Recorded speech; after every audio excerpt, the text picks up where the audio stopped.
I've never been able to get into many artsy modern-day indie games. I'm talking about your Journeys, your Abzus, and your Rhymes, and mostly because of Okami. I played the original back on the PS2. It has the visuals, great soundtrack, and a story that all makes everything else I've played up to this point seem like a half-assed project. And the new HD version still holds up quite well, despite being more than 10 years old.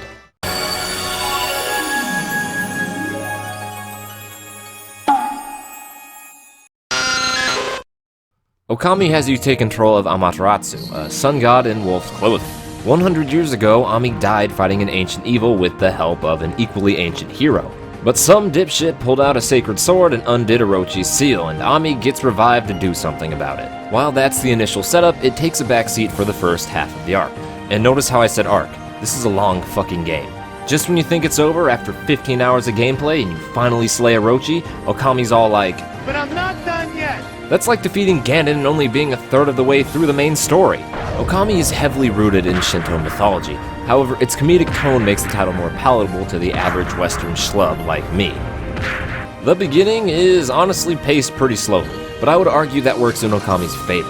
The slower pacing allows you to get absorbed in the atmosphere and experience the game's ever-expanding world. And boy, does it expand. The episodic nature of the game plays into the story's strengths. You start off in the small village of Kakariko. Shit, hold on, that's Zelda. Kamiki, that's right. But as you revive the world, more and more of Nippon opens up to explore. You'll visit coasts, other cities, mountains, you name it. There are central characters to each arc, but what are a few people to a god? Yeah, they really don't matter in the grand scheme of things, but you might see them return every now and then. I go hard in the motherfucking paint, nigga! Okami is the video game equivalent to an ancient epic with heroes, myths, and monsters. A modern-day Japanese Beowulf, if you will. You never really see where it's going next, and I'm not even kidding. What do stupid disguises, Honey I Shrunk the Kids, and time travel have in common? They all happen in this game. Also, there might be a rocket ship or two. It doesn't feel like a game that can end because of how detailed and expansive this version of Japan is, which makes the actual ending all the more bittersweet. You get attached to the world and all the characters you meet on your journey. And yes, that even means Isan, the Navi of this game. The combat, on the other hand, isn't as fine-tuned as the rest of the game. The camera can be a little uncooperative, and most of the enemies become a cakewalk once you figure out the easy way to beat them. On one hand, that does make you feel like an all-powerful god, but the combat can get a little tedious if you're doing nothing but battling monsters all day. However, I'd also argue Okami is aware of its shortcomings and many battles are optional, apart from the mandatory ones. The game gives you all the tools you'll need to avoid fights if you don't want to do them. Being the sun goddess, you get the sunrise technique pretty early on, so you can keep refreshing the in-game clock to make it permanently day. That means monster scrolls floating around in the world won't charge at you. Hell, even when the scrolls become aggressive during the night, you can always just use the slash ability to knock them on their ass. Honestly though, I can't comment too much on the difficulty of the game, since I've played it more than 5 times through. So, I've enlisted the opinion of the self-proclaimed random guy on the internet, Aarcadee, to help with that. Oh, hey, hi there. I'm some random guy on the internet and I ended up in this video somehow. It says in my script here that I'm supposed to talk about some game called Okami and the challenge found within it as someone who has only played the remaster. Oh, I could do that, yeah. Okami is by no means a difficult game. If I had to put it up on my chart of games in order of difficulty, Okami would probably sit between Rime and Darksiders 2. Yes, Darksiders 2 specifically. No, I won't explain why. Look, the combat that you take part in is hardly ever challenging in Okami. The only challenge I found was finding an enemy's weakness after encountering it for the first time. Other than that, the battles were a cakewalk. The game also throws a decent amount of puzzles your way, which, while more challenging than the combat, is still not all that difficult. You won't be experiencing Portal 2 levels of mind ticklers, but you will be experiencing all the fun of attempting to push a ball into a hole while the camera does its own damn thing. I do have to give the puzzles some credit, however, as they have a commendable amount of variance. Some puzzles have you manipulating objects in the game world, while others have you doing things involving your celestial brush. It's not a very difficult game, but it doesn't make it any less enjoyable. Anyhow, that was my 2 cents on Okami's challenge from the point of view of someone who's only played the remaster. Now back to your regularly scheduled program. Thank you, Aarcadee. Now, back to your regularly scheduled review.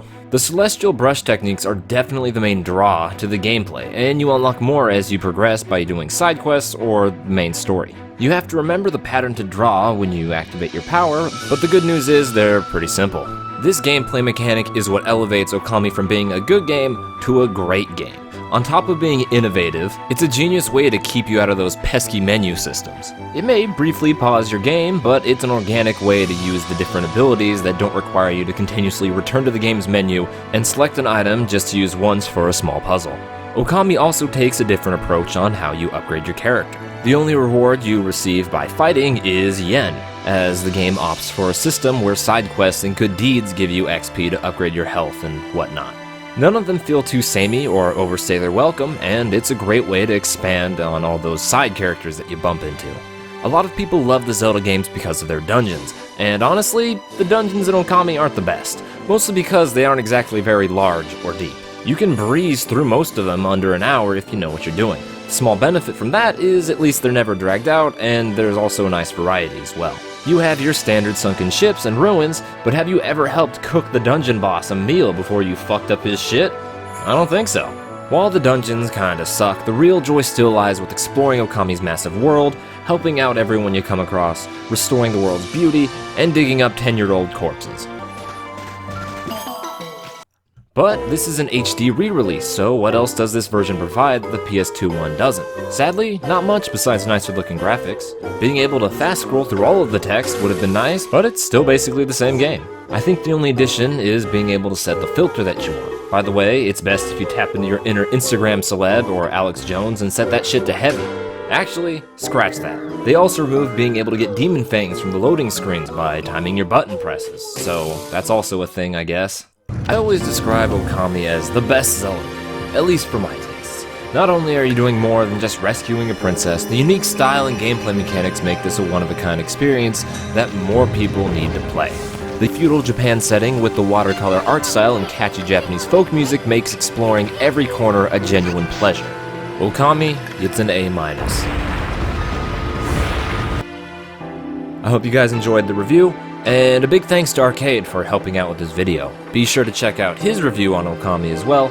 It's a little bit more critical than mine because he's not a gushing fanboy, and he may have had some help from yours truly. Seriously though, he does great work and is definitely worth following. There is a link in the description to his channel, or you can wait for all the stuff to pop up at the end. I have one more video in the works before I take a short hiatus because I will be binging some very large games, and I will make videos on them eventually, but it will take a while. Anyway, I'll see you guys later for the next one.